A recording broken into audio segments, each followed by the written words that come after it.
ठीक है, चलो तो पहले वही क्वेश्चन देखते हैं। तो क्योंकि उसमें ना क्या रेट वाले में मतलब ऐसा कुछ बताने का तो है नहीं, देखो आपको सबको पता है, फिजिक्स में ऑलरेडी आप कर चुके हो रेट वेट कैसे निकालनी है ना। तो चलो तो one by one first question अपन लेते हैं। फर्स्ट वाला क्वेश्चन है, ठीक है, volume of a cube. Question है क्या सबके पास? क्वेश्चन है सबके पास, सब बच्चों के पास है क्या क्वेश्चन?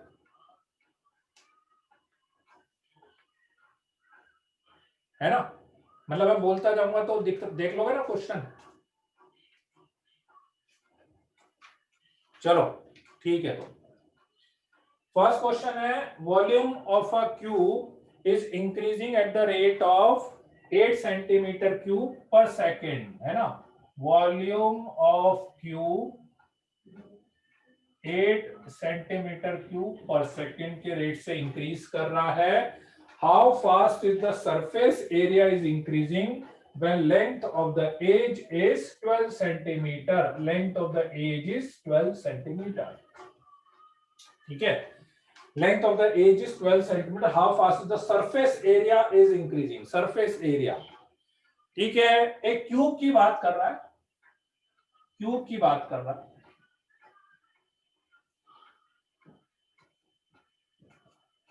क्यूब का वॉल्यूम, इसकी एज की लेंथ अपन ए मान लें, तो इसका वॉल्यूम ए क्यूब होता है और इसका सरफेस एरिया लेट्स से इसको ए मान लें, तो कितना होगा 6a स्क्वायर, ठीक है। सरफेस एरिया 6a स्क्वायर हो गया, वॉल्यूम ए क्यूब हो गया, और क्यूब का वॉल्यूम गिवन है सेंटीमीटर क्यूब पर सेकेंड, लेट्स से इसको v मान लिया, तो dv बाय dt अपन करेंगे तो 3a square, 3a square dA by dt, ऐसा आएगा, which is given as 8, rate है ना, रेट है तो टी के रेस्पेक्ट में करोगे, ठीक है, सेंटीमीटर क्यूब पर सेकेंड, तो dv बाई dt करा 3a square into D A by dt, ये कितना गिवन है 8 गिवन है, ठीक है। अपने को निकालना क्या है, अपने को निकालना है कि सरफेस एरिया किस रेट से इंक्रीज कर रहा है, rate of increase of surface area, rate of increase of surface area, ये अपने को निकालना है, ठीक है। तो dA बाई dt कर देते हैं, dA बाई dt करेंगे तो कितना आएगा 12a into dA by dt, a is equal to 12 पे निकालना है, a इज इक्वल टू 12 पे निकालना है, dA बाई dt की वैल्यू यहां से निकाल लेते हैं, dA बाई dt की वैल्यू आएगी आपके पास 8 अपॉन 3a स्क्वायर, तो this is 12a into 8 upon 3a square आएगा, 3 से 4 टाइम्स कैंसिल, a से a कैंसिल हो जाएगा, 32 बाय a कितना था 12 था, तो 4 से 8 टाइम्स, 4 से 3 टाइम्स, 8 बाय 3 सेंटीमीटर स्क्वायर पर सेकेंड, dA बाय dt आ जाएगा 8 बाय 3 सेंटीमीटर स्क्वायर पर सेकेंड। क्लियर है सबको? बताओ, कर सकते हो क्वेश्चन? क्वेश्चन हो जाए तो फिर सेकंड वाला क्वेश्चन करो, तो सेकंड वाला क्वेश्चन कर लो, कर सकते हो तो।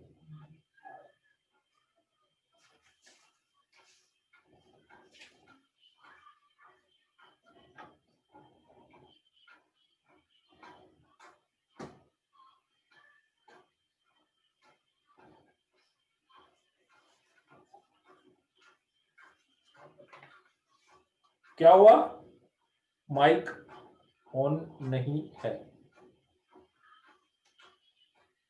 तुम्हारा, माइक किसका, आप लोगों का ऑन करना है क्या? अच्छा हाँ कर दिया, चलो।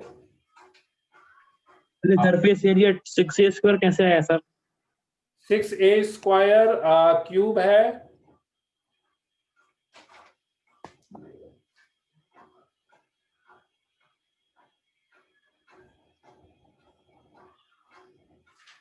हाँ, तो क्यूब है, तो क्यूब में क्या होता है कि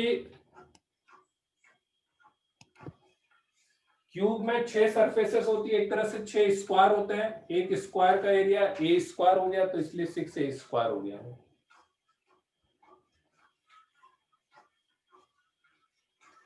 सेकंड का प्रवीण का आ रहा है, ठीक है। हाँ, शायद से सेकंड का आंसर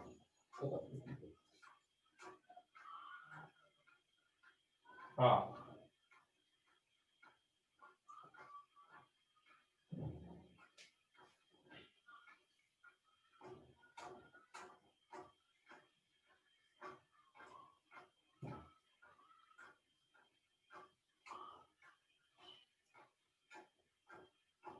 सही है।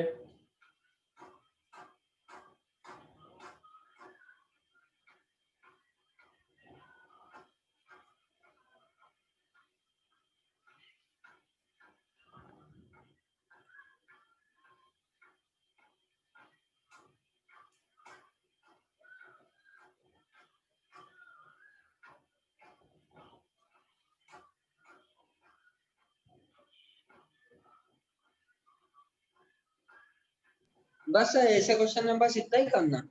हाँ, और क्या, इतना ही करना है, बस और क्या।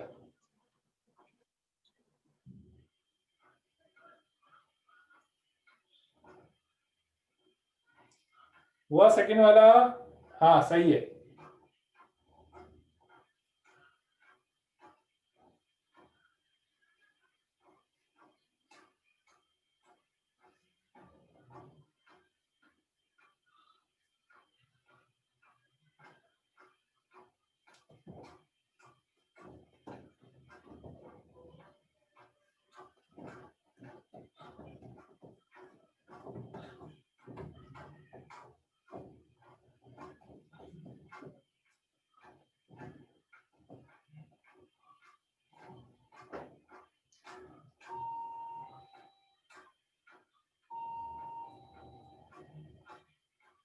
हाँ, पार्थिव क्वेश्चन करो, क्वेश्चन। सेकंड हो गया क्या सबका?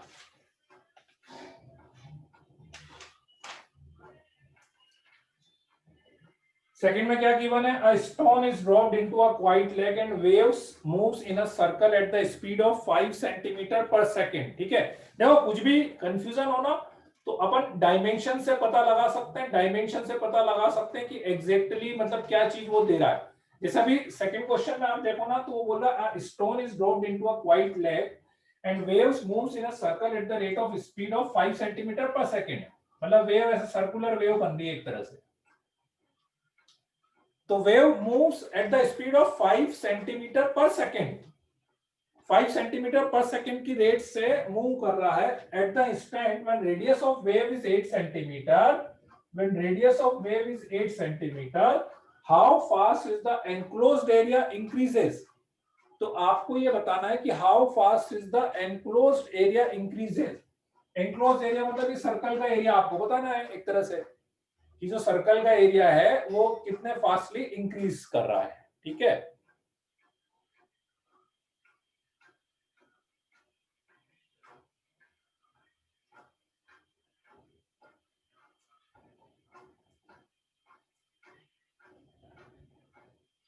ठीक।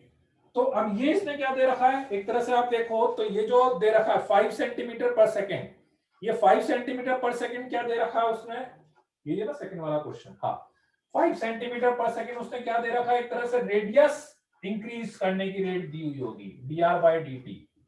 5 सेंटीमीटर पर सेकेंड रेडियस इंक्रीज करने की रेट दी हुई है at the instant when radius of wave is 8 centimetre. तो आपको बताना है एरिया, तो इसकी रेडियस r मान लें तो सर्कल का एरिया कितना होता है पाई r स्क्वायर। तो dA/dt is equals to 2 pi r into dr/dt।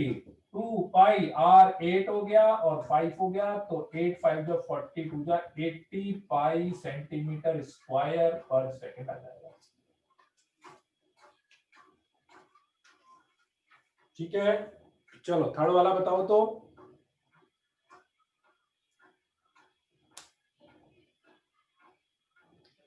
हाँ थर्ड वाला सही है प्रवीण, माइनस में आएगा, लेकिन प्रवीण वो माइनस में आएगा, थर्ड वाले में माइनस में आएगा।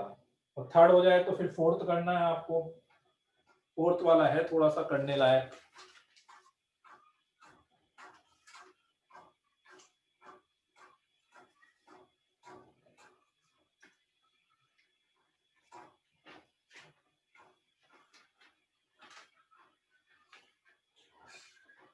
हाँ हाँ हाँ हाँ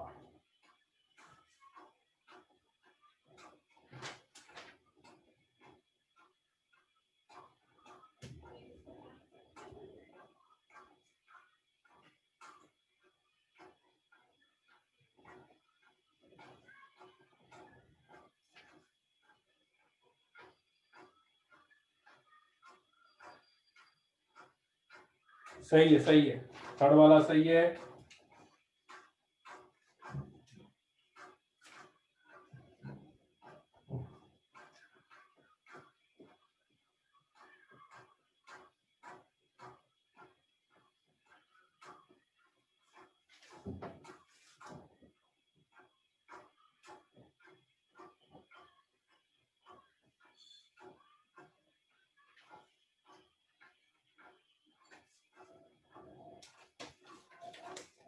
फोर्थ वाला करना, थर्ड वाला हो जाए तो।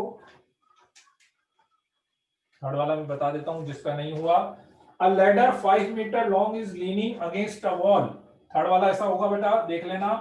अ ladder is 5 meter long is leaning against a wall, ठीक है।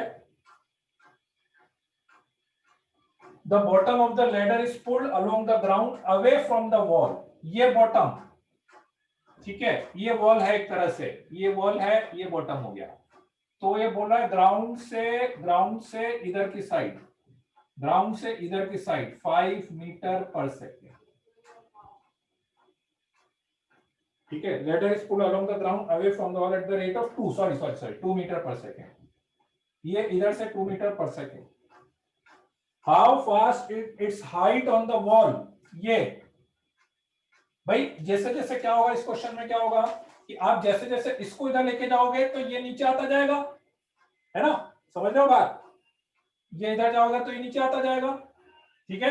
तो आपको ये बताना है कि ये 2 मीटर पर सेकंड से जा रहा है, तो वो किस रेट से नीचे आएगा। तो लेट से मैं इसको x मान लेता हूं और लेट से मैं इसको y मान लेता हूं, ठीक है। तो x square plus y square is equal to 25 आ जाएगा, ठीक है।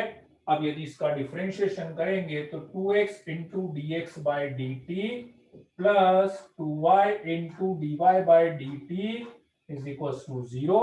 आपको निकालना है कि ये dy बाई डी टी, ये ऐसे ये वाली रेट निकालना है भाई। ये इधर जाने का मतलब dy बाई डी टी हो गया, और ये इधर जा रहा है मतलब dx by d T given है।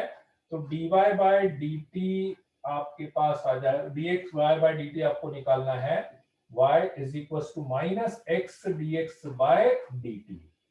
कब निकालना है, कब निकालना है अपने को, how fast ladder is 4 meter away from the wall, ठीक है। वॉल से 4 मीटर है, मतलब जब x इक्वल टू 4 है, और जब x इक्वल टू 4 होगा तो y इक्वल टू कितना होगा, 3 होगा उस टाइम। बस तो इसमें रख दो, y equal to 3 dy by d t is equal to minus x is equal to 4 into dx by d t. dx by d t कितना गिवन है, 2 गिवन है।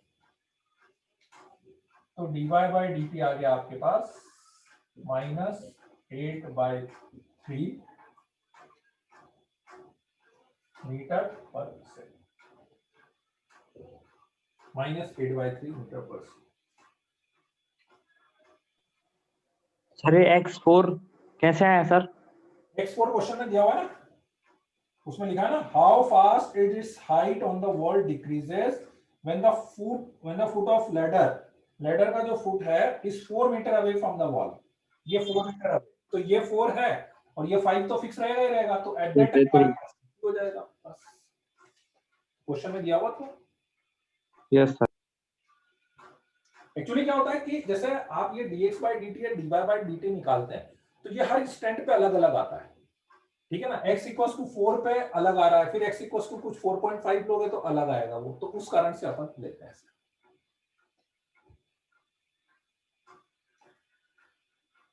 हाँ, r tan थीटा लेके भी कर सकते हो टेंजेंट को।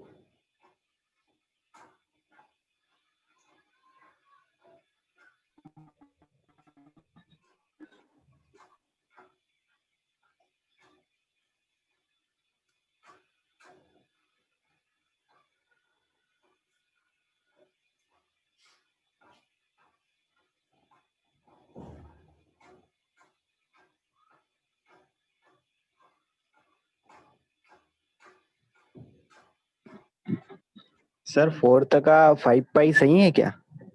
नहीं नहीं नहीं, पाई पाई तो नहीं आएगा।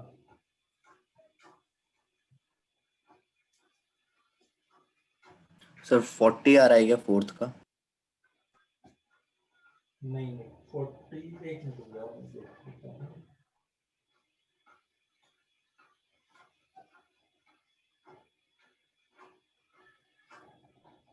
हाँ 40 सही है।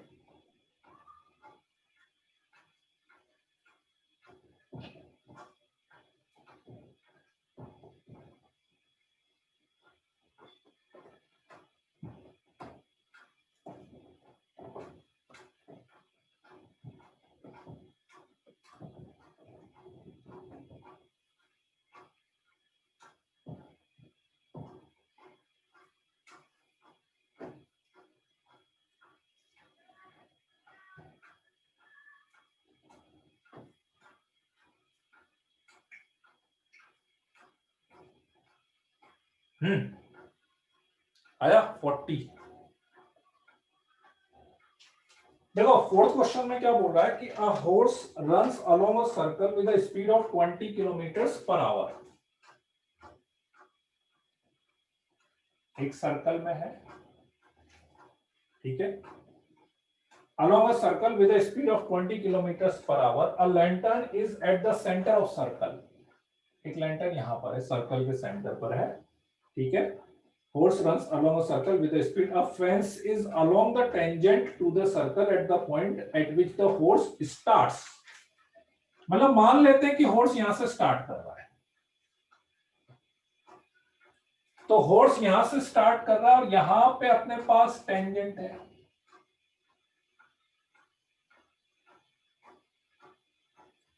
हॉर्स यहां से स्टार्ट कर रहा है और यहां पे अपने पास टेंजेंट है, ठीक है। A lantern is at the centre, और यहां पे लैंटर्न है, लालटेन है, मतलब एक तरह से यहां पे लाइट है, ठीक है, और हॉर्स यहां से स्टार्ट कर रहा है। अब क्या हो रहा है, a fence is along the tangent to the circle at the point at which the horse start, find the speed with which the shadow of the horse move along the fence at the moment when it covers 1/8 of the circle in kilometers per hour। मतलब exactly हो क्या रहा है question में कि horse तो इस circle पे मूव कर रहा है, यहां पर लाइट है, अब हॉर्स इस सर्कल में मूव कर रहा है, तो इस लाइट के रिस्पेक्ट में इस हॉर्स की शेडो इस पर आ रही है, फेंसिंग मतलब कोई दीवार टाइप की, मान लो यहाँ पे एक दीवार है, ठीक है ना, तो जैसे जैसे हॉर्स यहाँ पे जा रहा है तो इस लालटेन से इसकी जो शेडो है वो इस वॉल पे आ रही है एक तरह से। तो अब क्वेश्चन ये बोल रहा है कि जैसे जैसे हॉर्स इस सर्कल पे मूव कर रहा है, तो इस सर्कल पे मूव करेगा तो उसकी शेडो भी यहाँ पे मूव करेगी। तो वो यही बोल रहा है कि हॉर्स की रेट तो उसने दे दी कि हॉर्स जो है वो 20 kilometre per hour, horse runs along a circle with a speed of 20 kilometre per hour, ठीक है ना। हॉर्स 20 किलोमीटर पर आवर से रन करता है, तो आपको बताना है कि शेडो जो है, ठीक है, किस रेट से मूव करेगी, शेडो किस रेट से मूव करेगी, ठीक है। तो अपन क्या करते हैं, अपन एक पर्टिकुलर इंस्टेंट पे यहाँ पे मान लेते हैं, यहाँ पे मान लेते हैं, और ये यहाँ पे शेडो मान लेते हैं, यहाँ पे अपन शेडो मान लेते हैं कि जैसे यहाँ पे था तो शेडो यहाँ पे आ रही है, यहाँ पे था तो शेडो यहाँ पे आ रही है, ऐसा अपन मान लेते हैं, ठीक है। लेट्स से इसको x मान लेते हैं, ये तो आपका r है इसी, ये थीटा मान लेते हैं। तो मुझे निकालना क्या है, एक तरह से मुझे निकालना क्या है, x चेंज होने की रेट निकालनी है, हाइपोटेन्यूज एक्स से चेंज होने की रेट निकालनी है, एक्स चेंज होने की रेट मतलब dx बाई dt निकालना है मुझे, dx बाई dt। और रिलेशन मुझे एक ही समझ में आ रहा है, tan theta is equal to x by r, x is equals to r tan theta. So that's why dx by dt, r तो कांस्टेंट है, थीटा कर रहा है वेरिएबल, r तो कांस्टेंट है ना, सर्कल तो फिक्स है, tan थीटा का डिफरेंशियल कितना होगा, sec square theta into d theta by dt। ठीक है, अब अपने को उसने क्या दिया है, 20 किलोमीटर पर आवर क्या दिया हुआ है, वो d थीटा बाय dt नहीं दिया हुआ है। एक्चुअली प्रॉब्लम ये है क्योंकि हॉर्स तो यहां पे चल रहा है, तो इस पे मूव करने की रेट दी हुई है, इस पे मूव करने की रेट दी हुई है d थीटा बाय dt। ठीक है, इस पे मूव करने की रेट दी है, तो इसका और r में रिलेशन ले लेंगे, यदि इसका और r में रिलेशन ले लेंगे तो एंगल से इसको l मान लेता हूं मैं, इसको l मान लेता हूं, तो angle is equal to arc upon radius, angle is equal to arc upon radius, angle is equal to arc upon radius अपन कर सकते हैं। ठीक है, राइट। अब यहां पे भी r कांस्टेंट है, तो यहां से मेरे पास r theta is equal to l आ जाएगा। ये dl बाय dt गिवन है, ये जो 20 गिवन है ना, this is dl by dt given है, एक तरह से देखा जाए तो ये dl बाय dt है ना, क्योंकि इसी की रेट दी हुई है ना, ये 20 फोर्स जो इस पे रन कर रहा है। अब यहाँ पे r कांस्टेंट आ गया, d theta by dt is equal to dl by dt आ गया। ठीक है, dl बाय dt आ गया 20, r कुछ दिया हुआ है क्या उसने, r अपने को क्या दिया हुआ है उस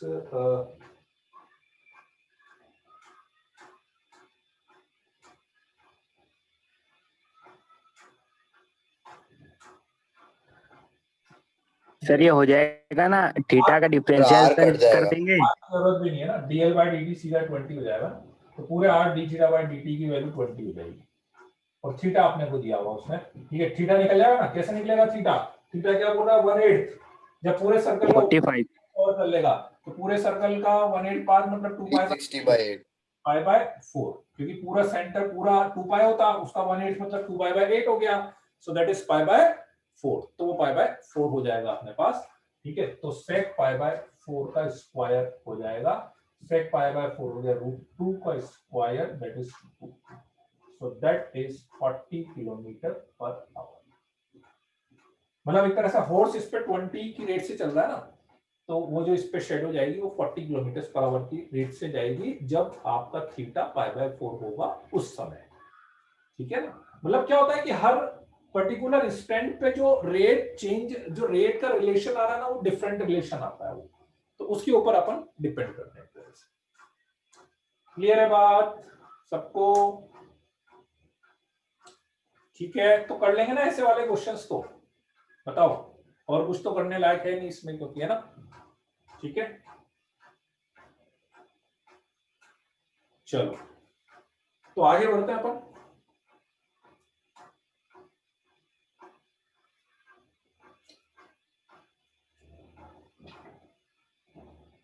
इसको लिख लो भले एक बार।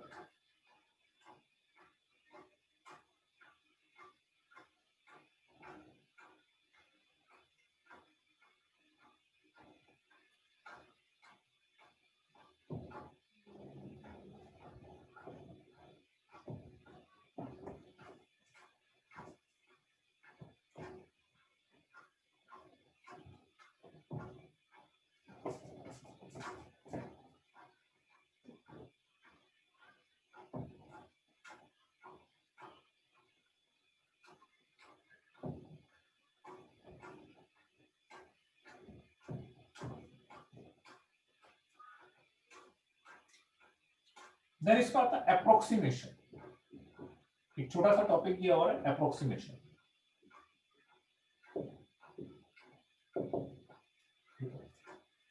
अप्रोक्सीमेशन मतलब आपको अप्रोक्सीमेट वैल्यू निकालनी है। ठीक है, अप्रोक्सीमेट वैल्यू निकालनी है with the help of differentiation की हेल्प से अपने को अप्रोक्सीमेट वैल्यू निकालनी है।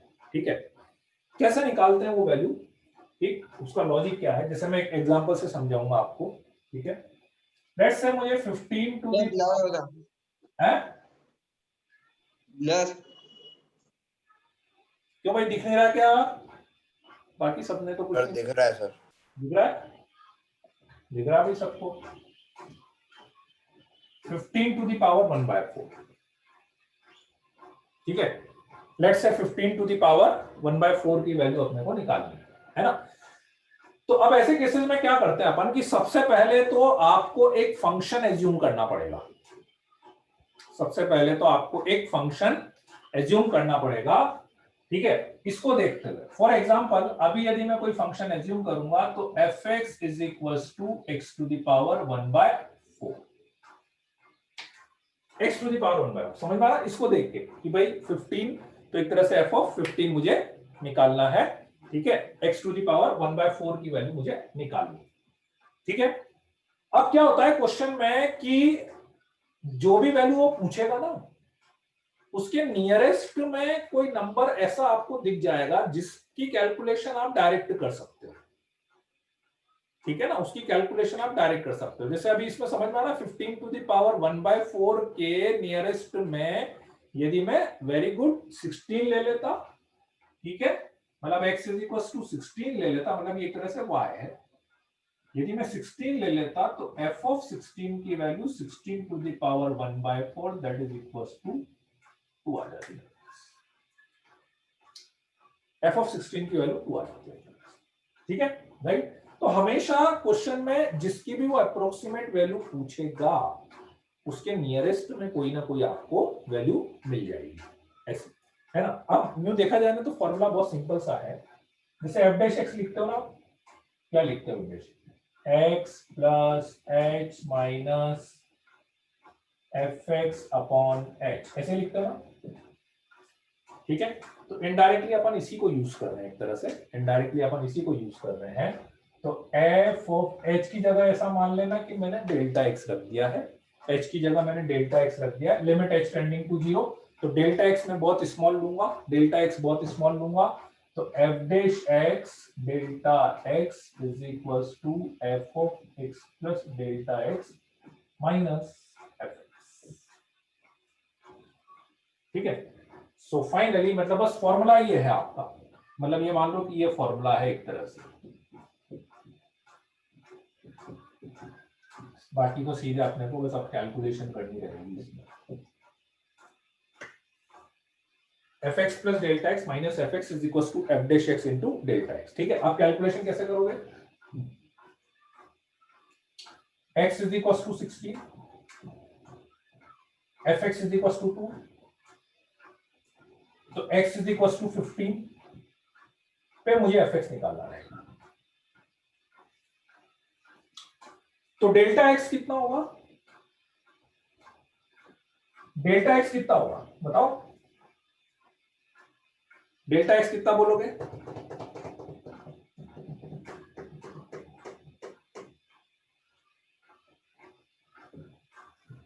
-1, 1 नहीं बोलेंगे, 1 नहीं बोलेंगे, -1। Final minus initial, final minus initial, है ना, फाइनल माइनस इनिशियल। ये स्टार्टिंग है, ये यूं समझ लो एक तरह से x प्लस डेल्टा x था, है ना, ये x था, ये x प्लस डेल्टा x था, तो आपको fx प्लस डेल्टा x निकालना, मतलब इसको x की जगह आप x प्लस डेल्टा x लिख लो, तो this minus this delta x minus आ जाएगा और आपको x प्लस डेल्टा x निकालना है, x प्लस डेल्टा x निकालना है।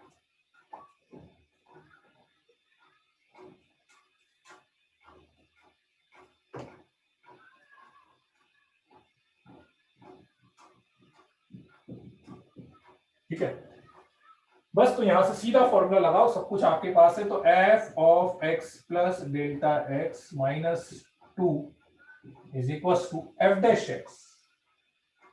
f डैश x निकालना पड़ेगा आपको, f डैश x आएगा 1/4 x की power minus 3/4 into delta x कितना आ गया? -1 आ गया। ठीक है, और एफ डैश एक्स कितने पे निकालेंगे, 2 पे निकालेंगे। अब इसमें 2 आप रख दोगे तो f of x plus delta x is equal to 2 minus, इसमें भी 2 रख देते हैं अपन, 1/4, इसमें 2 रखोगे आप तो मतलब 2 नहीं सॉरी 16, एक्स इक्वल टू 16 की power minus 3/4, so 2 minus 1/4 into 16 तो 1/8 आएगा आपके पास। ठीक है, so finally it comes to be 2 minus 1/32। 32 को यदि मैं 1 से डिवाइड करूंगा तो 0.0003 से 96 और फिर 0 फिर 1 आएगा 32 फिर 8 आएगा 32 to 64। So 2 minus 0.0312 is equal to, so final answer अपन बोलेंगे 0.0312, 10 में से 2 गया तो 8, 8, 6, 9, that is 1.9688, 1.9688। ठीक है, नहीं नया चैप्टर नहीं है, पार्थिव उसी का भी चल रहा है, ये उसी में है, एक तरह से लास्ट कंसेप्ट है उसी का एक लास्ट कंसेप्ट है। ठीक है सर यहाँ माइनस कैसे हो गया सर, ये 2 minus 1/4 सर, ये प्लस होगा ना? नहीं ये माइनस बनता है यहाँ पे, yes sir, yes sir. Delta x minus बनता है। और आप यूं सोचो ना, एक तरह से आपने क्या करा कि वो एक्स की वैल्यू कम करिए ना, तो एफ एक्स की वैल्यू भी कम होगी ना, 2 से 1.9688 आ जाएगी ऐसे। ठीक है, सर डेल्टा एक्स सर -1 कैसे निकाला सर? एक बार फिर से बता देता हूँ, फिर से समझ लो।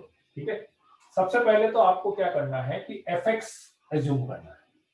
अब वो एफ एक्स आपको क्या करना है कि उसको देखकर ही एज्यूम करना है, जो अपने को वैल्यू है ना, जैसे 15 पावर 1/4, तो उसको देख के मैंने एक्स की पावर 1/4 ले लिया सबसे पहले। अब उसके लिए सबसे पहले एक एक्स मुझे लेना पड़ेगा। एक्स मतलब कि कहां से मैं रेफरेंस लेके चल रहा हूं, कि कहां से मैं रेफरेंस लेके चल रहा हूं कि उसमें मैंने कुछ वैल्यू प्लस माइनस करी, तो उसके एकदम नियरेस्ट वाली ऐसी वैल्यू आपको एक्स माननी है जो आप ओरली कैलकुलेट कर सकते हो।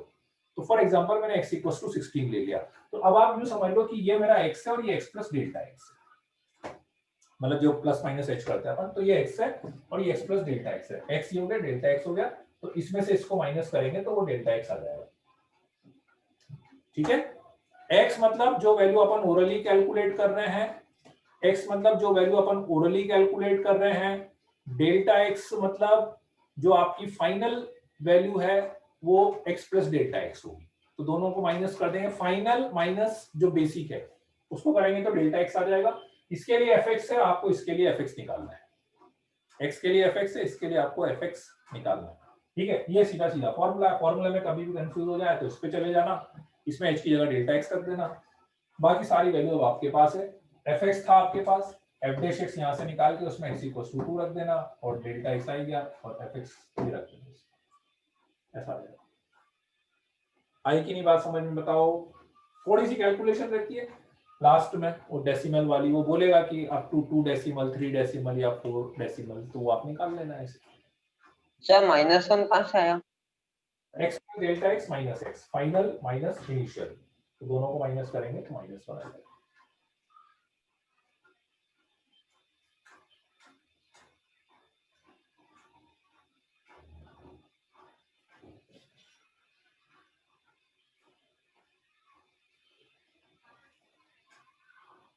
ठीक है,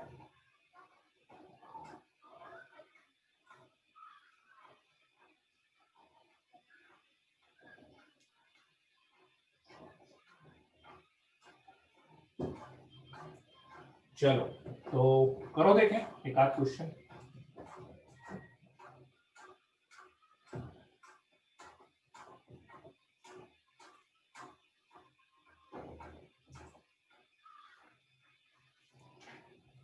चलो पहले इजी वाला दे देता हूं। 26 की पावर 1/3 और वैल्यू निकालनी है आपको up to 3 decimal place, up to 3 decimal.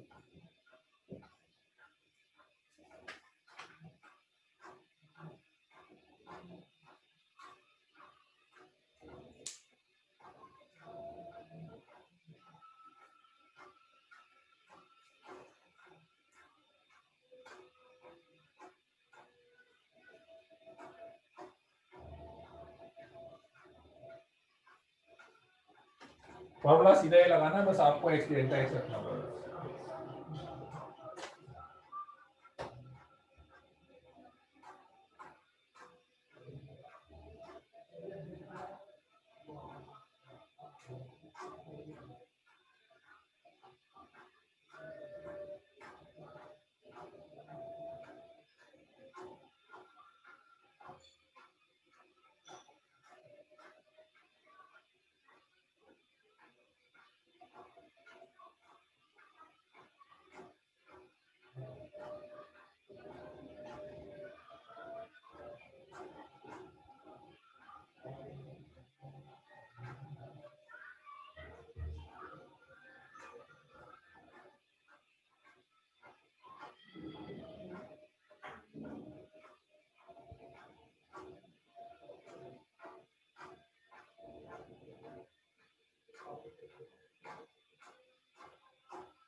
To 2.963 बिल्कुल सही है, बिल्कुल सही है।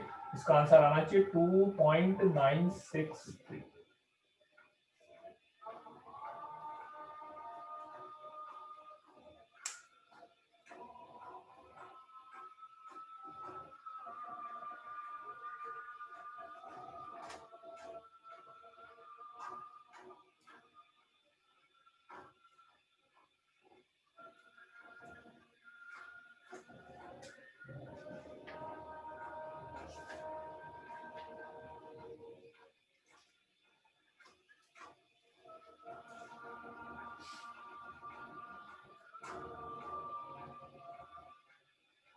एट एट नाइन नहीं आ रहा, 963 आ रहा है, 2.963 आ रहा है। एक बार और चेक कर लेना, किसी के कोई डाउट आ रहा हो तो।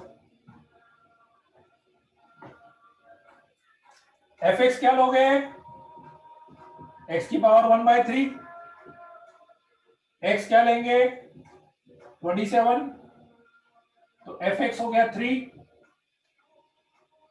है ना?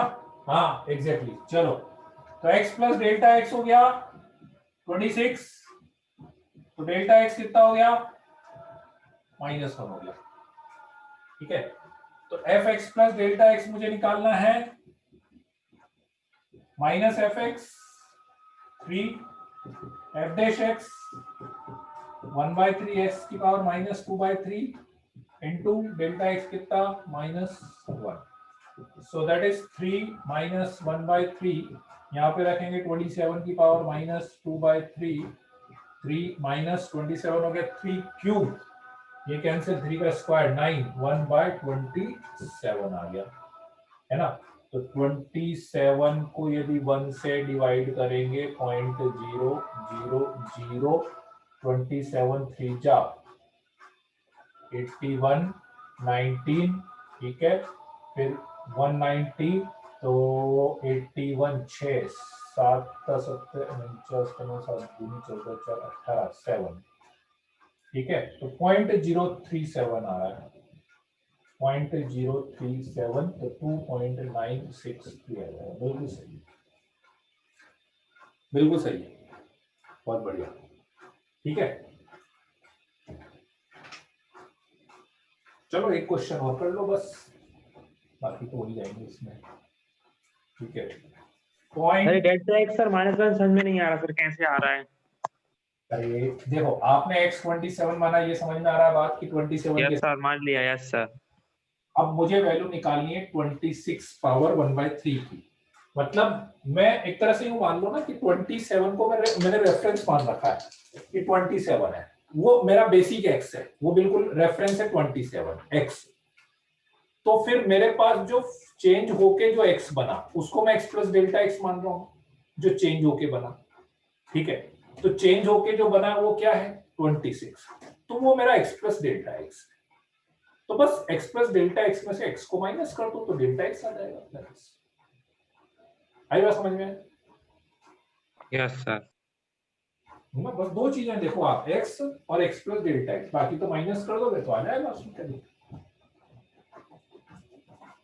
और सर ये 27 माइनस 2/3 के पावर को सॉल्व कैसे किया सर?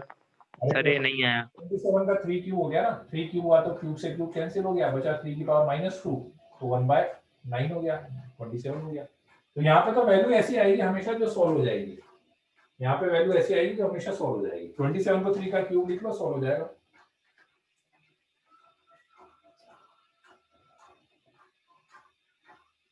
पॉइंट 0037 की पावर 1/2, ठीक है, up to 3 decimal, up to 3 decimal आपको निकालना है।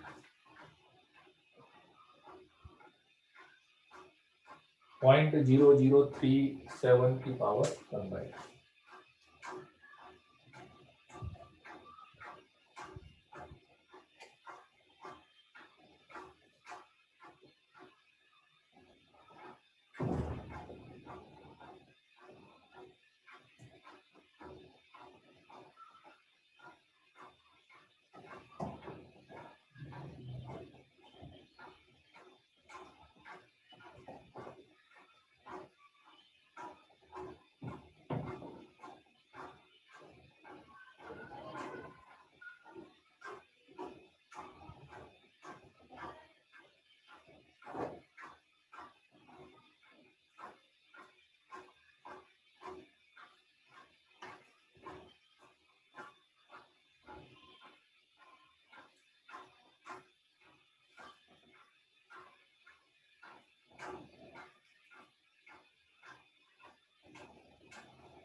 अच्छा, fx की वैल्यू कैसे निकालेंगे? fx की वैल्यू आप पहले x क्या मानोगे और फंक्शन क्या मानोगे उसके ऊपर डिपेंड करेगा। अपन ने 1 माना तो है x 1 माना तो 1 थोड़ी ना मानेंगे, जिसकी वैल्यू आपको निकालनी है उसके नियरेस्ट में ऐसा नंबर मानना है। क्योंकि देखो अपना लॉजिक क्या है इसमें, वो चीज समझो आप। अपन एफ डैश एक्स को यूज कर रहे हैं, और अपन जो एफ डैश एक्स को यूज कर रहे हैं ना, ठीक है, जो एफ डैश एक्स को यूज कर रहे हैं वो तभी यूज कर सकते हैं जब डेल्टा एक्स बहुत स्मॉल हो। अब आप 1 मान लोगे तो 1 के कंपैरिजन में बहुत बड़ा हो जाएगा, तो इसलिए आपको इसके नियरेस्ट में मानना है, जैसा रोहित सिंह बता रहा है, बिल्कुल सही है वो। मुस्तनसिर का आंसर भी आ गया है, हालांकि मुस्तनसिर आपका आंसर गलत आ रहा है, आंसर गलत आ रहा है।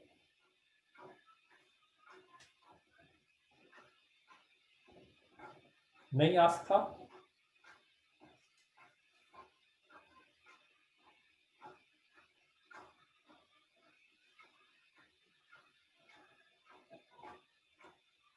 सही नहीं आया आंसर किसी का भी।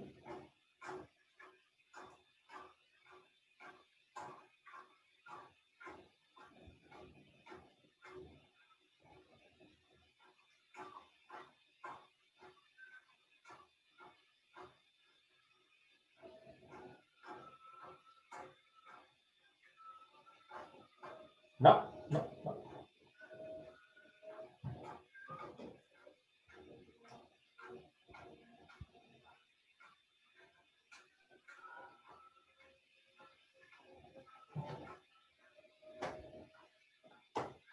आंसर गड़बड़ आ रहा है भाई, इसमें आंसर नहीं आया किसी का। एफ एक्स क्या मानोगे?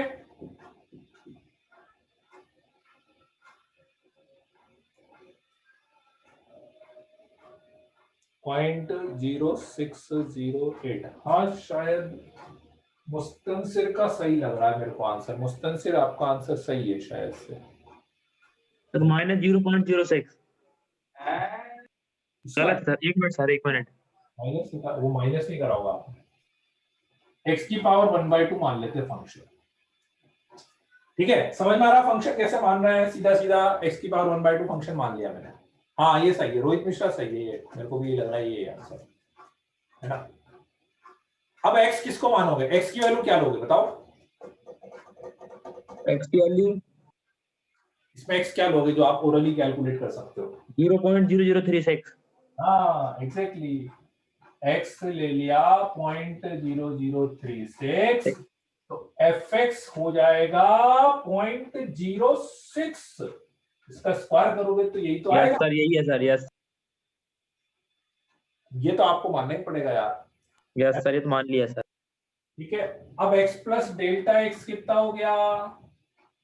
0.0037 हो गया x प्लस डेल्टा x। ठीक है, दोनों को माइनस कर देंगे तो डेल्टा x मेरे पास आएगा, दोनों को माइनस करेंगे तो 0.0001 ये आएगा, दोनों को माइनस करेंगे तो। ठीक है, अब की बार प्लस करेंगे, इसमें से इसको माइनस करना है, तो f of x plus delta x minus fx is equal to f dash x into delta x, f dash x into delta x। ठीक है, चलो ये अपने को निकालना है x प्लस डेल्टा x।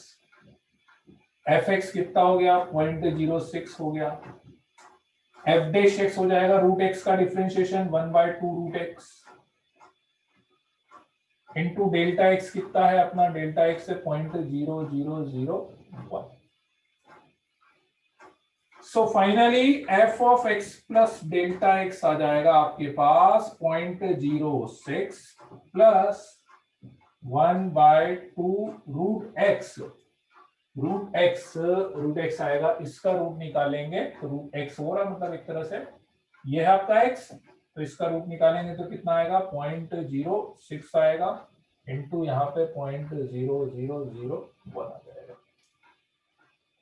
ठीक है, अब यदि मैं इसके ऊपर 2 जीरो और लगा दूंगा तो ये डेसिमल से ये डेसिमल हट जाएगा। सो फाइनली मेरे पास आ रहा है 0.06 प्लस 1/1200। ठीक है, अब 1200 को यदि मैं 1 से डिवाइड करूंगा तो 0.00000 और एक जीरो और लगेगा। ठीक है, और 12 8 या 9600 आएगा ना, तो 0.008 आएगा, तो फाइनली मतलब ये आएगा 0.0608 ऐसा। अच्छा एफएक्स कैसे आया? एफएक्स कैसे आया? ये इसमें रखा, इसमें रखो 0.0036 का वन अंडर रूट निकालोगे, 36 का अंडर रूट 6 होता है ना। यस हाँ, तो बस 36 का अंडर रूट निकाला था, और 4 डेसिमल है उसमें 2 डेसिमल आ जाएंगे बस।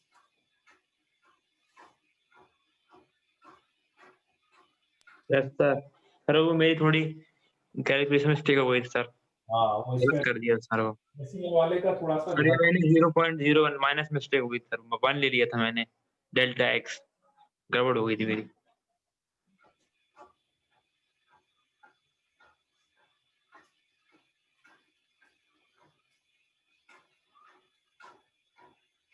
रूट एक्स के बाद वाली, इसमें अपन ने अब x क्या रखा? जैसे 0.0036 रखा तो ये 0.06 आ गया, x अपन ने 0.0036 रखा तो इसका अंडर रूट लिया तो 0.06 आ गया। फिर डेसिमल हटाने के लिए अपन ने 2 जीरो यहाँ पे लगाया, तो यहाँ डेसिमल के बाद 4 था, यहाँ डेसिमल के बाद डेसिमल से डेसिमल कैंसिल हो गया। Root 100 root x by 100, root x by 100 मैं समझा नहीं क्या बोलना चाह रहे हो आप Rohit? F x is equal to, अच्छा एफ एक्स आप बोल रहे हो कि रूट एक्स बाय 100 ले लें, एफ एक्स है ना, root of x by 100, x by 100 भी ले सकते हो। ठीक है, ले सकते हो, एक्स बाय 100 भी ले सकते हो। सर डेल्टा एक्स माइनस में नहीं आ रहा है इस बार? नहीं, बार वैल्यू बढ़ी ना। देखो डेल्टा एक्स प्लस में आएगा या माइनस में आएगा, ये इस चीज पे डिपेंड करता है कि आपने जो एक्स का रेफरेंस लिया है वो उस वैल्यू से कम लिया है कि ज्यादा लिया है। अब की बार जैसे आपने x 0.0036 लिया है तो अपनी इस वैल्यू से कम है, मतलब अपन ने अब x की वैल्यू बढ़ाई है, अपन एक्स की वैल्यू बढ़ाई है, पहले वाले क्वेश्चन में अपने दोनों में एक्स की वैल्यू कम हो रही थी, इसलिए वो डेल्टा एक्स माइनस में आया था, है ना। और थोड़ा सा ये तो आप देखो, अरे ये चीज तो अपने को कॉमन सेंस से भी पता लग जाएगी ना कि भाई ये 0.0036 का अंडर रूट जो है वो 0.06 होता है, तो 0.0037 का अंडर रूट 0.06 से तो ज्यादा ही आएगा ना, वो तो यहाँ पे ऐसे ही समझ में आ जाएगा कि हाँ यार 0.06 से तो ज्यादा ही आएगा। मतलब ये एक्चुअली हो क्या रहा है ना क्वेश्चन में, आप समझ रहे हो, ये वाला जो पार्ट है ना, this is basically change in y, this is change in x and this is change in y, this is change in x, this is change in y। तो अपन क्या कर रहे हैं, सिंपली मेरा जो ओरिजिनल वाला y है, ओरिजिनल वाला y क्या था, ये y की वैल्यू x की नहीं है, y की वैल्यू, इस y में चेंज इन y निकल ऐड कर देते हैं, माइनस कर देते हैं, डिपेंड करता है कि आपने x की वैल्यू बढ़ाई है या x की वैल्यू कम करी है। तो यहाँ पे से x की वैल्यू बढ़ी थी, तो ये चेंज इन y जो भी आया वो अपन ने ओरिजिनल में ऐड कर दिया, चेंज इन y, ऐसे, ठीक है।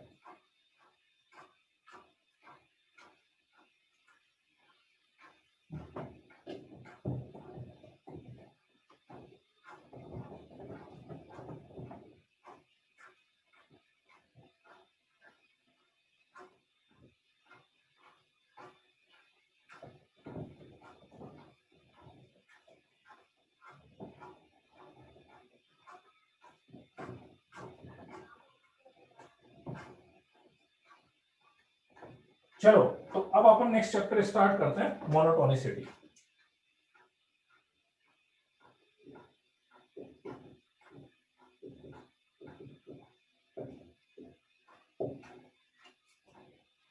मोनोटोनिसिटी अपन स्टार्ट करते हैं, ठीक है।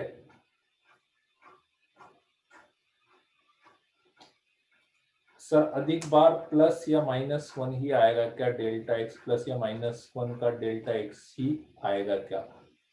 नहीं, ऐसा जरूरी तो नहीं है प्लस -1 ही आएगा वो, ठीक। हाँ, ये एक तरह से एप्लीकेशन ऑफ डेरिवेटिव का ही पार्ट चल रहा है, वैसे तो एप्लीकेशन ऑफ डेरिवेटिव का ही पार्ट चल रहा है, ठीक है। मोनोटोनिसिटी में क्या है कि मतलब अब कैलकुलस के ना दो बहुत ही इंपॉर्टेंट कंसेप्ट की बात करेंगे अपन। कैलकुलस के सबसे दो इंपॉर्टेंट कंसेप्ट जो होते हैं, एक तो मोनोटोनिसिटी होती है और इसके बाद जो आएगा मैक्सिमा एंड मिनिमा, ठीक है। सबसे इंपॉर्टेंट दो कंसेप्ट, ठीक। तो मोनोटोनिसिटी में क्या होता है कि मोनोटोनिसिटी मतलब increasing and decreasing function, increasing and decreasing function, ठीक है। तो इंक्रीजिंग एंड डिक्रीजिंग फंक्शन तो सीधे सीधे अपन बोल सकते हैं कि लेट्स से, मैं पहले मैथमेटिकली यदि बात करूं कि x1 x2 belongs to a to b, a से b एक इंटरवल है, उसमें मैंने दो वैल्यू ली है x1 x2 such that x2 greater than x1, ठीक है, x2 greater than x1। if x2 greater than x1, ठीक है, एक function y is equal to fx मैंने एज्यूम किया हुआ है, y is equal to fx मैंने एज्यूम किया हुआ है, x2 greater than x1, then fx2 also greater than fx1, x2 greater than x1 है तो fx2 greater than f of x1 भी यदि है, ठीक है, then for all x1 x2 belongs to a to b, for all x1 x2 belongs to a to b, then we say fx is increasing, fx is increasing, ठीक है। Same यदि मैं बोल रहा हूं कि x1 x2 है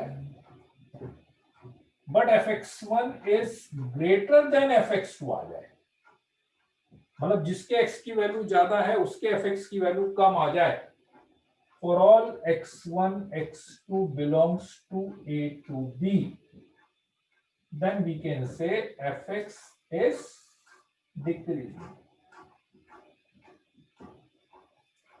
तो अपन बोल सकते हैं कि fx जो होगा वो कैसा फंक्शन होगा अपने पास, डिक्रीजिंग फंक्शन होगा।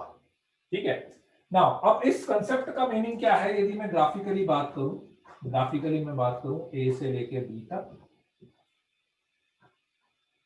ए से लेके बी तक, ये जो मैथमेटिकल स्टेटमेंट मैंने लिखा है इसका मतलब क्या है, ए से लेके बी तक x2 ग्रेटर देन x1, मतलब कोई से भी दो x1 ले लें, कोई भी x2 ले लें, x2 x1 से ग्रेटर है, तो यहां पे कहीं पर भी अपन दो वैल्यू लेते हुए चले, x1 x2। तो पहला स्टेटमेंट ये बोल रहा है, पहला स्टेटमेंट एंड इफ, पहला स्टेटमेंट ये बोल रहा है कि x2 ग्रेटर देन x1 है तो fx2 ग्रेटर देन fx1 होगा। इसका मतलब जिसके x की वैल्यू ज्यादा है उसके y की वैल्यू भी ज्यादा है। जैसे ये x2 ग्रेटर देन fx1 है तो fx2 ग्रेटर देन fx1 होगा, जिसके x की वैल्यू ज्यादा है उसके fx की वैल्यू भी ज्यादा हो तो वो फंक्शन इंक्रीजिंग फंक्शन होता है और उसका ग्राफ ऐसा जाएगा, इस टाइप का ग्राफ जाएगा। ठीक है, देखो इसका x ज्यादा, इसका fx ज्यादा, फिर मान लो x2 यहाँ पे ले लेता, फिर x2 ज्यादा, इसका fx मतलब y की वैल्यू। ठीक है, fx मतलब सीधे सीधे अपन किसकी वैल्यू की बात कर रहे हैं, y की वैल्यू की बात कर रहे हैं, fx मतलब y की वैल्यू की बात कर रहे हैं। ठीक है, तो ये आपका इंक्रीजिंग फंक्शन हो गया। सेम सेकंड केस में वो क्या बोलना चाह रहा है, उल्टा बोलना चाह रहा है कि if x2 greater than x1, x1 x2, ठीक है, x2 ग्रेटर देन x1, इसका मतलब है कि मान लो x2 यहां पर है, x1 यहां पर, या x2 यहां पर, x1 यहां पे, x2 यहां पे, x1 यहां पे, तो fx1 greater than fx2, fx1 greater than fx2 मतलब उल्टा, जिसका x ज्यादा उसके y की वैल्यू कम है, तो उस केस में अपना जो ग्राफ है वो ऐसा जाएगा। तो ये आपका x2 हुआ और ये आपका x1 हुआ, ये आपका x2 ये x1, ऐसा वाला केस हो जाएगा आपके पास। So this type of graph is of decreasing function and this type of graph is the increasing function. ये तो अपना सबसे पहला सबसे बेसिक पॉइंट की बात है, सबसे पहला है सबसे बेसिक पॉइंट कि हाँ भाई x की वैल्यू बढ़ने के साथ साथ fx की वैल्यू बढ़ेगी इंक्रीजिंग फंक्शन में, और डिक्रीजिंग फंक्शन में क्या है कि x की वैल्यू बढ़ने के साथ साथ fx की वैल्यू कम होती जाएगी। सर ग्राफ समझ में नहीं आया सर, ग्राफ कौन सा वाला, ये सर दोनों सर नहीं आया सर। ये स्टेटमेंट समझ में आ गया। मैं बोल रहा हूं कि सीधे सीधे x की वैल्यू बढ़ने के साथ साथ y की वैल्यू बढ़ेगी। ठीक है, देखो a से लेके b तक x की वैल्यू इधर बढ़ती है ना, ऐसा समझो आप, x की वैल्यू इधर बढ़ती है ना और y की वैल्यू इधर जाती है ना। Yes sir. तो मैं आपसे बोल रहा हूं कि x की वैल्यू आपने बढ़ाई तो y की वैल्यू भी बढ़ी, जिसका x ज्यादा उसका y ज्यादा। ठीक है, तो जैसे जैसे x इधर जा रहा है y ऊपर जा रहा है, तो इधर जाने के साथ साथ ऊपर भी जाते जाना है, तो ग्राफ इस डायरेक्शन में जाएगा, ऐसा होगा ना। ठीक है, तो अब इस डायरेक्शन में वो मैंने अप्रोच बनाया है, आप ऐसा बना लो, स्ट्रेट लाइन बना लो, ऐसा बना लो, कुछ भी बन सकता है। डायरेक्शन ये रखनी है आपको, शेप कुछ भी रख लो आप, अभी शेप पे मत जाओ, अप्रोक्सीमेट मैंने ग्राफ बनाया, डायरेक्शन ये रखनी है। और बिल्कुल सेकंड वाले केस में मैं क्या बोल रहा हूं कि जैसे जैसे x की वैल्यू बढ़ेगी ऐसे y की वैल्यू कम होगी, तो x की वैल्यू बढ़ने के साथ साथ y की वैल्यू कम होगी, तो y वाला जो पॉइंट है वो नीचे जाएगा। x की वैल्यू बढ़ने के साथ साथ y की वैल्यू कम होती जाएगी, तो x बढ़ने के साथ y, तो मतलब इधर जाने के साथ नीचे जाएगा, इधर जाने के साथ नीचे जाएगा, तो ग्राफ ऐसा जाएगा। Yes sir. तो ये केस है ना, वो शेप कुछ भी हो सकता है, शेप पे मत जाओ, स्ट्रेट लाइन भी बन सकता है, डायरेक्शन पे जाना है अपने को। ठीक है, तो इंक्रीजिंग फंक्शन का ग्राफ हमेशा इस डायरेक्शन में जाएगा, डिक्रीजिंग फंक्शन का ग्राफ इस डायरेक्शन में जाएगा। ठीक है, तो ये लिख लो आप, ये तो सबसे बेसिक बात हो गई। ठीक है, अब इसके बाद अपन आगे बढ़ते हैं, इसमें और क्या अपन कर सकते हैं।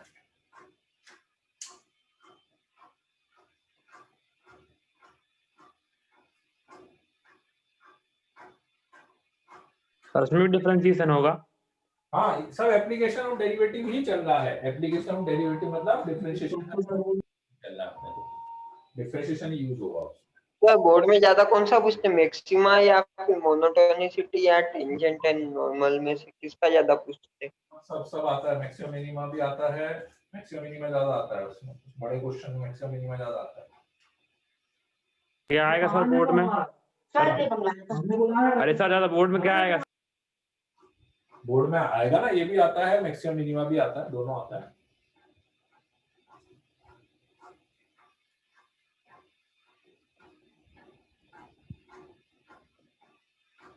लिख लिया? Yes sir.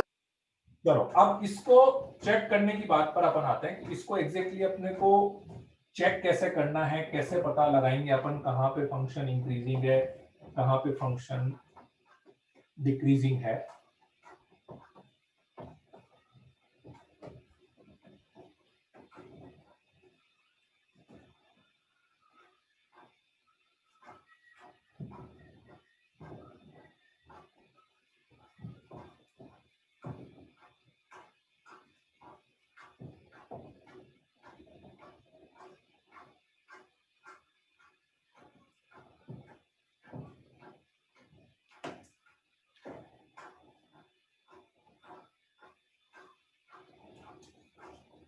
जैसे मैंने बोला कि इंक्रीजिंग फंक्शन जब भी होगा ना, तो इंक्रीजिंग फंक्शन की डायरेक्शन ऐसी होती है, और डिक्रीजिंग फंक्शन की जब भी अपन बात करेंगे तो डिक्रीजिंग फंक्शन की डायरेक्शन ऐसी होती है। ठीक है, नाउ अब इसमें सबसे पहला पॉइंट तो ये है कि जब फंक्शन की डायरेक्शन ऐसी है तो मेरा ग्राफ ऐसा बनेगा यदि, और डिक्रीजिंग की यदि मैं बात करूं तो मेरा ग्राफ ऐसा बनेगा। ठीक है, तो ऐसे वाले ग्राफ में मैं यदि कहीं पर भी टेंजेंट बनाऊंगा, ये टेंजेंट बनी, ये टेंजेंट बनी, ये टेंजेंट बनी, ये टेंजेंट बनी, ऐसी बनेगी। और ऐसे वाले ग्राफ में कहीं पे भी अपन टेंजेंट बनाएंगे तो ऐसी बनेगी, ऐसी बनेगी, ऐसी बनेगी। तो सबसे बड़ा जो डिफरेंस है दोनों ग्राफ में जो आपको दिख रहा होगा, वो डिफरेंस ये है कि इसमें यदि मैं कहीं पर भी जब टेंजेंट बनाता हूं, ये सारी टेंजेंट आप बनाओ, तो आपका जो एक्स एक्सिस से एंगल है वो एक्स एक्सिस से एंगल क्या है, एक्यूट एंगल है अपने पास। एक्स एक्सिस एंगल एक्यूट है, एक्स एक्सिस एंगल एक्यूट है, तो इसका मतलब इसका जो टेन थीटा आएगा वो पॉजिटिव आएगा, मतलब जो टेंजेंट का स्लोप है वो पॉजिटिव आएगा। जबकि सेम चीज इसमें करूंगा मैं, तो एक्स एक्सिस से जो एंगल बनेगा वो ऑब्ट्यूज बनेगा, और एक्स एक्सिस से एंगल ऑब्ट्यूज बनने का मतलब टेन थीटा नेगेटिव आएगा।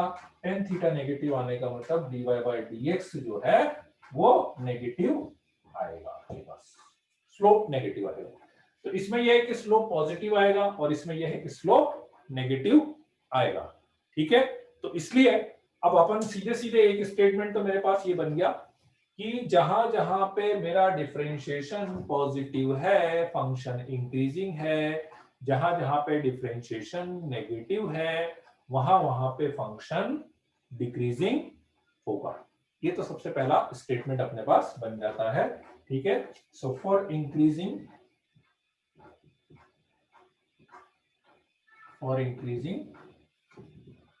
f dash x should be greater than 0.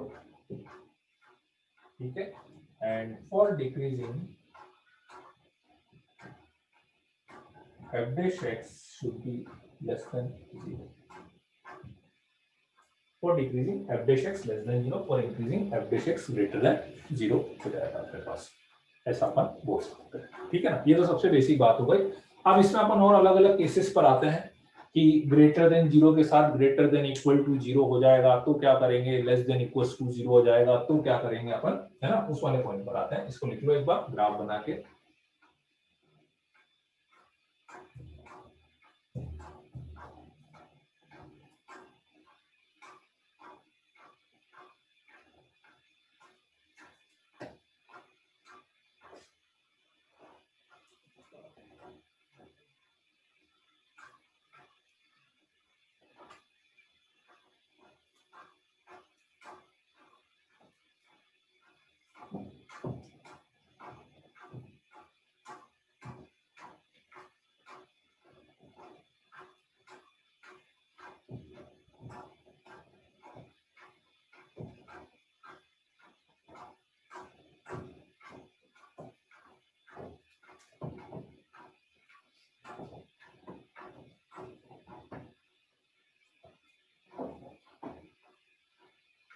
ठीक है, अब इसमें देखो दो चीजें होती है। यदि f डैश x केवल ग्रेटर देन 0 है, if F dash x is only greater than 0, ठीक है, तो अपन सीधे सीधे इंक्रीजिंग बोल ही सकते हैं, right. And F dash x less then 0 है तो भी अपन सीधे सीधे डिक्रीजिंग फंक्शन बोल देंगे, ठीक है, इन गिवन इंटरवल,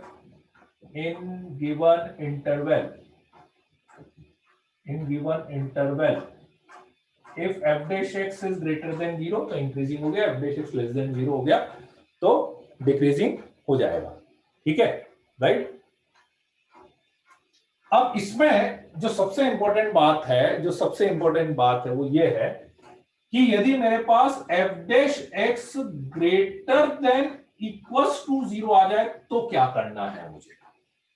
भाई एफ डैश एक्स पॉजिटिव के साथ नेगेटिव आ जाएगा तो बात ही अलग हो गई, लेकिन f dash x greater than equals to 0 आ जाएगा तो अपने को क्या करना है, या सेम ऐसे f dash x less than equals to 0 आ जाए तो क्या करना है, ठीक है। तो पॉइंट ये है कि if f dash x greater than equals to 0 और f dash x less than equals to 0, ठीक है, for x belongs to A to B, but f dash x equals to 0 only for f dash x equals to 0 only for discrete points. Then also fx increasing or decreasing respectively.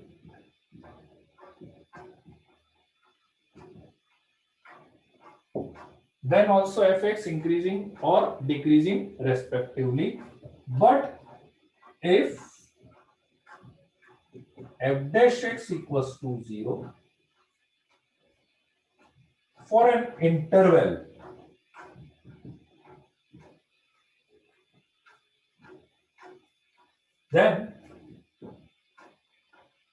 then fx is called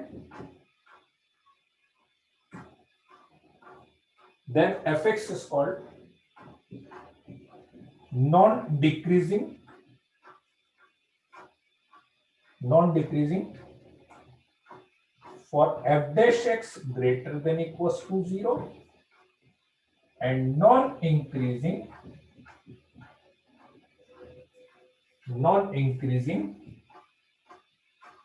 for f dash x less than equals to 0, ठीक है। ये point note कर लो आप, बहुत ही important point है, मतलब ये जो आपको डिफर कराएगा।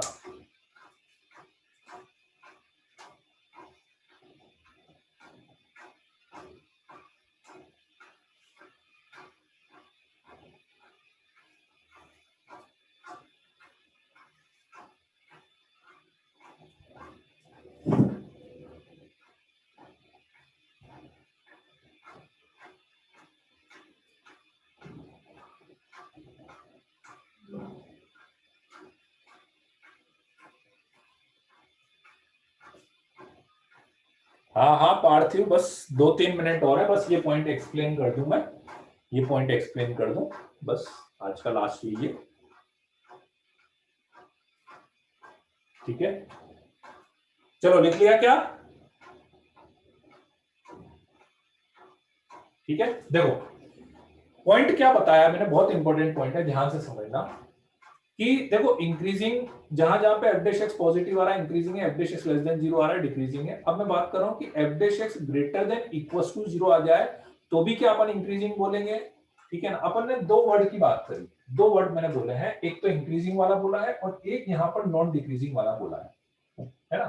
तो मैं दो ग्राफ बना के आपको बताता हूँ, मान लो एक ग्राफ तो ऐसा हुआ और एक ग्राफ मेरा ऐसा हुआ। अब मेरे ख्याल से एक चीज सबको अब समझ में आ गई होगी कि एफ डैश एक्स, बताओ बच्चों, f dash x equals to 0 यदि कहीं पर आ रहा है, f dash x equals to 0 कहीं पर आ रहा है, उसका मतलब क्या होता है, f dash x equals to 0 कहीं पर आ रहा है तो उसका मतलब क्या होता है, tangent parallel to x axis होगी, स्ट्रेट लाइन होगी, tangent parallel to x axis होगी, करेक्ट। ठीक है, f dash x equals to 0 कहीं पर आ रहा है। तो ये पॉइंट ये बोलता है कि if f dash x equals to 0 only for discrete points, only for discrete points, discrete point का मतलब ये बोलना चाह रहा है कि f dash x equals to 0 आए तो सही, लेकिन discrete मतलब अलग अलग पॉइंट्स पर आए, भले कितने भी पॉइंट पर आए उससे भी दिक्कत नहीं है, लेकिन अलग अलग पॉइंट पर आए। पहले यहां पर आ गया, फिर आगे आया, फिर थोड़ा सा आगे आया, तो भी मुझे कोई दिक्कत नहीं है, तो भी मैं fx इंक्रीजिंग फंक्शन बोलूंगा, या डिक्रीजिंग, जो भी है। ग्रेटर देन इक्वल्स टू 0 मतलब increasing, less than equals to 0 मतलब डिक्रीजिंग। लेकिन यदि fx f dash x equals to 0 for an interval, दोनों में डिफरेंस समझना, फॉर एन इंटरवल और only for discrete point, only for discrete point. For an interval मतलब कि पूरे के पूरे इंटरवल के, बहुत इंटरवल के लिए, भले वो इंटरवल कितना भी छोटा हो, आप बोले कितना बड़ा, कितना भी छोटा हो, ठीक है, एक पॉइंट पे आया तो भी डिस्क्रीट पॉइंट मानेंगे, एक पॉइंट पे आया तो भी डिस्क्रीट पॉइंट ही हो गया वो भी, है ना। एक पर आए, दो पर आए, तीन पर आए, आपने मतलब पॉइंट काउंट कर लिए कि हाँ भाई 3 पॉइंट पर आया, 4 पर आया, भले इनफाइनाइट पे आ जाए, आपको दिख रहा है कि अलग अलग जगह आ रहा है, तो भी अपना फर्स्ट वाला ही वो रूल लगेगा, मतलब इंक्रीजिंग या डिक्रीजिंग को बोलेंगे। लेकिन यदि आपको लग रहा है कि f dash x equals to 0 पूरे के पूरे इंटरवल के लिए आ गया, तो फिर आप उसको इंक्रीजिंग नहीं बोलेंगे, आप उसको नॉन डिक्रीजिंग या नॉन इंक्रीजिंग बोलेंगे। नॉन डिक्रीजिंग मतलब जो डिक्रीज नहीं करता हो, डिक्रीज नहीं करने का मतलब या तो इंक्रीज करेगा या कांस्टेंट रहेगा। ये दोनों ग्राफ के मैंने बना रखे हैं, ये इंक्रीजिंग फंक्शन का ग्राफ है और ये नॉन डिक्रीजिंग फंक्शन का ग्राफ है।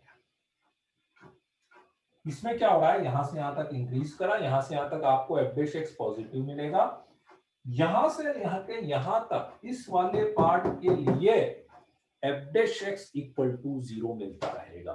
This is the interval, this is the interval. हाँ, डिक्रीज तो करेगा ही नहीं, ये तो कंफर्म है, डिक्रीज करते बात ही नहीं करा मैं। Increase constant, increase plus constant मतलब नॉन डिक्रीज। इसमें क्या हो रहा है, ये जैसे मैं बताऊं किसका, मैं दो आपको एग्जांपल लेके बता देता हूं ना, सबसे अच्छा आपको ऐसे ही समझ में आता है। जैसे आप ले लो x क्यूब, ले लो, ये x क्यूब का ही ग्राफ बनाया था मैंने, तो जब इसका डिफरेंशिएशन करूंगा मैं तो 3x स्क्वायर आएगा। अब 3x स्क्वायर वैसे तो हमेशा पॉजिटिव है, लेकिन एक जगह 0 भी आ रहा है ना, तो कोई दिक्कत नहीं है मुझे। ठीक है, कैसे आइडेंटिफाई करेंगे f dash x equals to 0 increasing के लिए, वो तो आपको बात, जैसे ये रहा ना, ये देखो ना 3x स्क्वायर आ गया, दिख रहा ना, ग्रेटर देन इक्वल्स टू 0 तो दिख जाएगा, वो कोई दिक्कत नहीं है। तो जैसे ये है, अब इसमें क्या हो रहा है, यहाँ पे एक जगह f dash x equals to 0 आ रहा है अपने पास, यहाँ पे f dash x equals to 0 आ रहा है, तो इसको अपन क्या बोलेंगे, यहाँ पे f dash x equals to 0 आ रहा है तो इसको अपन इंक्रीजिंग ही बोलेंगे। लेकिन ये पूरे के पूरे इंटरवल के लिए f dash x equals to 0 आ रहा है, तो इसलिए इसको नॉन डिक्रीजिंग बोलेंगे। या बिल्कुल ऐसे उल्टा भी कर सकते हो, डिक्रीजिंग या नॉन इंक्रीजिंग वाला ग्राफ। नॉन डिक्रीजिंग के लिए है, और सर नॉन डिक्रीजिंग के लिए कोई एग्जांपल? नॉन डिक्रीजिंग के लिए ना जनरली ऐसे एग्जांपल बहुत कम मिलेंगे आपको ना, पूरे वो वैसा मिलेगा, उसमें ब्रेक करके मिलेगा फंक्शन, है ना। फंक्शन जो है ना जनरली ऐसे ब्रेक करके मिलता है, वो ब्रेक करके मतलब लेट्स से मैंने आपको बोल दिया कि 1 से लेके 2 तक तो x क्यूब था, ठीक है, और 2 से लेके 3 तक लेट्स से मैंने बोला 5। तो अब आप इसका डिफरेंशिएशन करोगे तो 3x स्क्वायर और 2 से 3 तक ये पूरा का पूरा 0 हो जाएगा, ऐसा। ठीक है, मतलब वो कांस्टेंट हो जाएगा, एक तरह से देखा जाए ना, कांस्टेंट फंक्शन की बात कर रहे हैं अपन, और वो इंटरवल में होना चाहिए ऐसा, वो एक इंटरवल। अगली बात सर उसको भी वैसा ही नहीं बना सकते, वो स्टेप्स जैसा आपने नॉन डिक्रीजिंग जो बनाया है, मतलब नीचे जाते हुए स्टेप्स जैसा बना दो उसको। इसको कौन से वाले को, नॉन इंक्रीजिंग को अपन जैसे नॉन डिक्रीजिंग बनाया ना, उसका नीचे जाते हुए। हाँ हाँ बनेगा ना, तो दोनों चीजें ना, जो जो जितनी जगह मैंने इंक्रीजिंग और लिखा तो ये ना, नॉन डिक्रीजिंग के साथ नॉन इंक्रीजिंग भी है ना, तो वो तो ऐसा भी है ना, इसमें भी वो तो बनेगा, ये और ये, वो तो ऐसे दोनों में हो तो। मैंने इंक्रीजिंग का बताया ना, वो बिल्कुल ऐसे दोनों एग्जांपल दूसरे ही बनेंगे। तो हर जगह जितनी रूल मैं इंक्रीजिंग के लिए बता रहा हूँ उतने रूल दूसरे के लिए भी लगेंगे, सेम रूल ऐसा।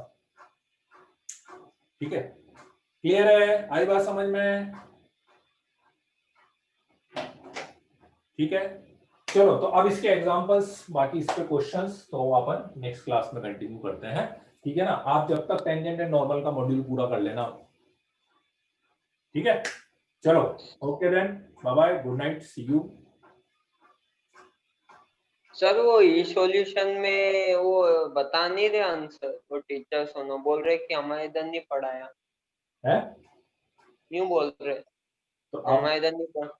आप बैच बता दो ना कि मैं इस बैच का हूं, तो हमें वो पढ़ा भी बता दिया, है, वो भी बता दिया।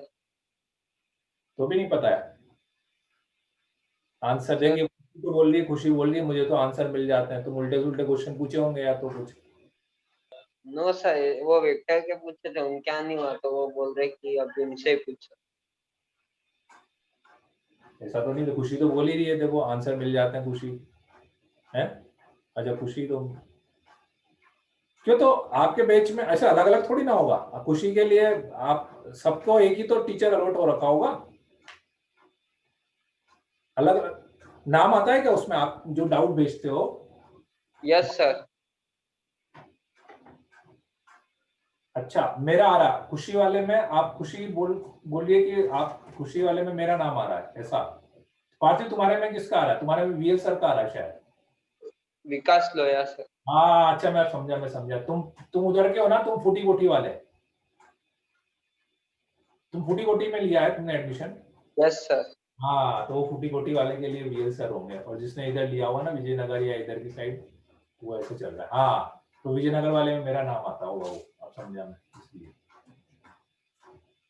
ठीक है ना सर तो ऐसे डायरेक्ट क्वेश्चन पूछ सकते हैं ना उसमें मॉड्यूल के, वैसे ही सॉल्यूशन के लिए बस। तो पूछने की कोई बुराई नहीं है, पर देखो क्या होता है कि सॉल्यूशन हम भेज ही रहे हैं आपको सब चीज का, है ना। तो कोशिश ये करा करो, ज्यादा आसान तरीका क्या रहता है, कोशिश ये करा करो कि पहले एक बार सॉल्यूशन अपन देख लें, उस सॉल्यूशन की किसी स्टेप में डाउट आ रहा है तो बेटर ये है कि अपन हाथ से कि हाँ मैंने यहाँ तक कर लिया, ये वाली चीज मुझे नहीं समझ में आ रही या ये वाला कंसेप्ट मुझे नहीं समझ में आ रहा, तो प्रिसाइसली वो पूछोगे तो ज्यादा आसान होगा। अदरवाइज तो क्या, फोटो खींच के तो आप 10 क्वेश्चन डाल दो, है ना, फोटो खींच के 10 क्वेश्चन डाल दो, अपने क्वेश्चन का सॉल्यूशन थोड़ी ना चाहिए। सॉल्यूशन तो सारे के सारे सॉल्यूशन आप जितने मॉड्यूल हैं, जितनी शीट्स में दे रहा हूँ, सबके सॉल्यूशन बने हुए रखे हैं, आप मेरे को बता देना, और मैं देता भी तो जा रहा हूँ आपको सॉल्यूशन, तो जो जो आप मांगते हो सारे सॉल्यूशन आपको दे भी देते हैं, है ना, तो वो तो आपको मिल ही रहे हैं, उसमें तो कोई डाउट ही नहीं है। ठीक है ना, तो बेटर ये है कि कोई भी क्वेश्चन है तो पहले एक बार सॉल्यूशन उसका समझ लो, नहीं आए तो भले जो डाउट है डाउट पे आप वो डाल दो कि सर ये सॉल्यूशन है, जैसे बच्चे ऐसे ही कर रहे हैं, ज्यादातर 11th वाले बच्चे तो यही करते हैं, वो सॉल्यूशन डाल देते हैं और पेन से लिख के डाल देते हैं कि मुझे ये वाली स्टेप नहीं समझ में आई, पूरा सॉल्यूशन आप बहुत इतना बड़ा क्वेश्चन लिखने की वजह। तो हमारे लिए भी आसान होता है डाउट बताना, और आपके लिए भी जल्दी से हो जाएगा। सर क्वेश्चन बैंक है क्या?